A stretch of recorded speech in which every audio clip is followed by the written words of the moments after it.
Jacob! Oh, there it is. That's how I... Nope, that's not it, Jacob. Okay. Okay. Nope, it's back on again. Okay. And I am ready for launch. I mean, not really. I don't actually have a rocket or anything, but I am ready for initiative. Initiative is seeing what needs to be done and doing it. Astronauts are really great at showing initiative.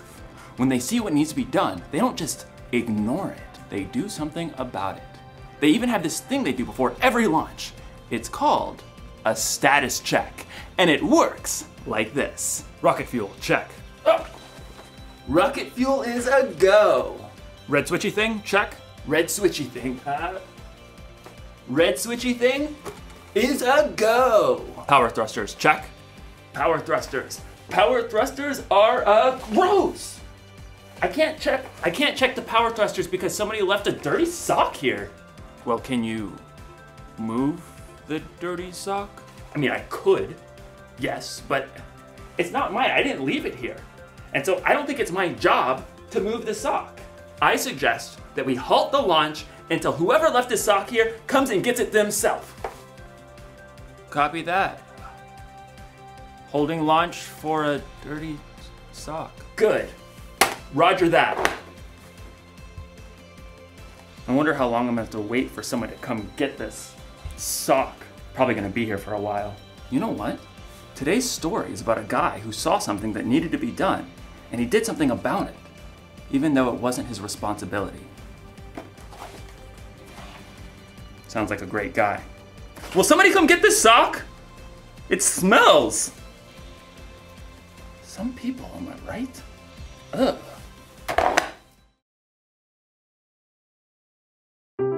The Bible. It's 66 books of history, stories, letters, and poetry that fit together to form God's one big story.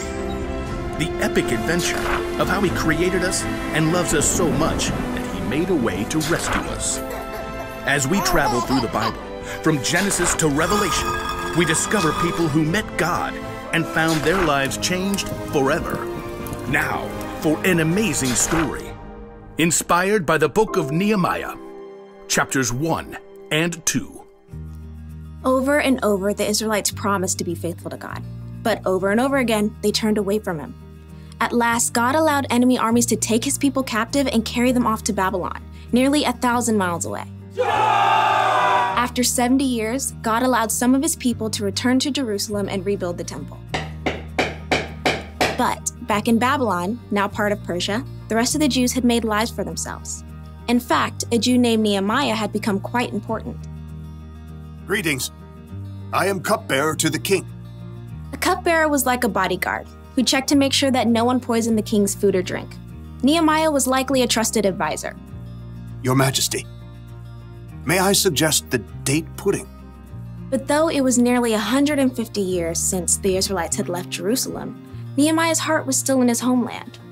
When his brother Hanani returned from his trip to Judah, Nehemiah had a chance for some news. Brother, how are the people left in Jerusalem? Some are still alive, but they're having a hard time. Oh no. The wall of Jerusalem is broken down. The gates have been burned with fire. People are ashamed. That's terrible. A city without walls could never prosper. The people would always live in fear of being attacked. I'm sorry to bring such bad news. No, I'm glad you told me. Dismayed, Nehemiah sat down and wept. He couldn't even eat for several days. Instead, he poured his heart out to God.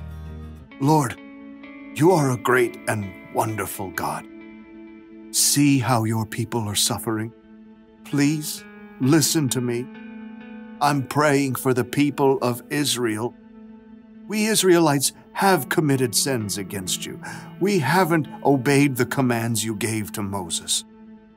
Nehemiah reminded God of the promise He made to His people. You said, "If you people are not faithful, I will scatter you among the nations. But if you return to me, I will bring you back." Lord, please pay careful attention to my prayer. Give me success when I bring my request to King Artaxerxes. For 4 whole months, Nehemiah prayed daily to God. He knew before taking action, he needed to listen and prepare. At last, he was ready. Your Majesty. Anyone who came before the king was supposed to appear happy. But for the first time, Nehemiah allowed his true feelings to show. Oh, why are you looking so sad? May you live forever? Why shouldn't I look sad? The city of my people has been destroyed, and fire has burned up its gates. The king could have been annoyed and ordered Nehemiah to be punished. But God moved his heart. Well, what do you want? Nehemiah prayed silently for the right words. Send me to Judah. Let me go to the city of Jerusalem. I want to rebuild it. The king frowned and glanced over at the queen. At last he said, How long will your journey take? When will you get back? Precisely as many moons as are required. Fair enough. Dismissed. Nehemiah turned to leave, but he knew there was more he needed for the job. If it pleases you, may I take some letters with me? I want to give them to the governors west of the Euphrates River. Then they'll help me to travel safely. Done. Oh, and a letter to the caretaker of the royal park? So he'll give me logs for the wall and gates and a house? What next? A whole escort of army officers and horsemen? That would be fantastic. Fine. All of it. Get on with it. God had given Nehemiah such favor with the king that he had everything he needed for his long journey to Judah. At last, Nehemiah had reached the city he dreamt of his entire life. Jerusalem. Though Nehemiah was overjoyed by the first glimpse of the city, it must have been difficult to see its crumbling, broken-down walls. So much work to be done. But Nehemiah didn't tell anyone his plan at first. On a bright moonlit night, Nehemiah snuck out with only a few others to see the full damage to the walls. We have to know what we're up against. Nehemiah traveled by donkey. With a few trusted friends, they left the city through the broken valley gate. Let's head toward the Jackal Well. At last, Nehemiah got a clear picture of the devastation. Jagged piles of rock lay everywhere. The gates were gone, with scorched, gaping holes in their place. It's such a big job. Only God can do this.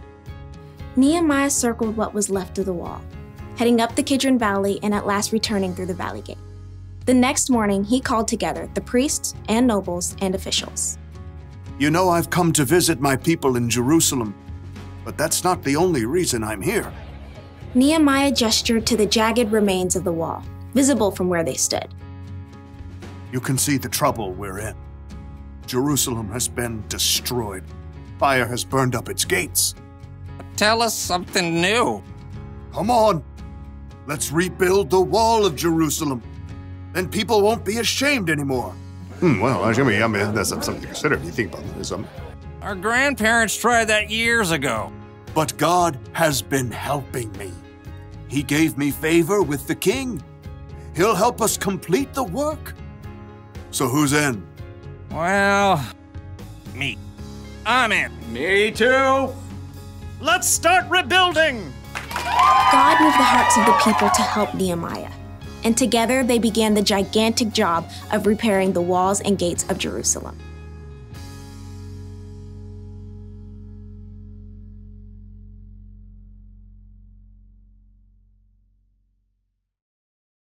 You ever see a piece of trash on the ground and just walk by without picking it up because you didn't put it there? Or maybe someone didn't clean up after themselves when dinner was over. Do you just leave the messy dishes lying around? Do you ignore someone else's dirty sock? A lot of people see what needs to be done, but then don't do it because it's not their job. It's not their responsibility. But showing initiative means getting things done, not waiting for someone else to do it. That's what Nehemiah did when he started rebuilding the wall around Jerusalem. It's what Jesus did too. When he saw a need, he did something about it. He healed people who needed healing. He taught people who needed to learn. And Jesus took care of our greatest need when he died on the cross for our sins. So, if you want to show initiative, don't just see what needs to be done, do something about it. Do a status check. Do you see any dirty dishes? Dirty dishes. Oh, Dirty dishes. Cleared away. Check. Do you see any trash? Water bottle. Recycled. Check. Do you see a dirty sock? Dirty socks cleared away, even though it's not my job. Check. Here's the one thing to remember today. Don't wait for someone else to do what needs to be done. Initiative takes a lot of work for sure, but it's worth it. It helps you, it helps other people, and it helps the world. And maybe, just maybe, it can help the universe.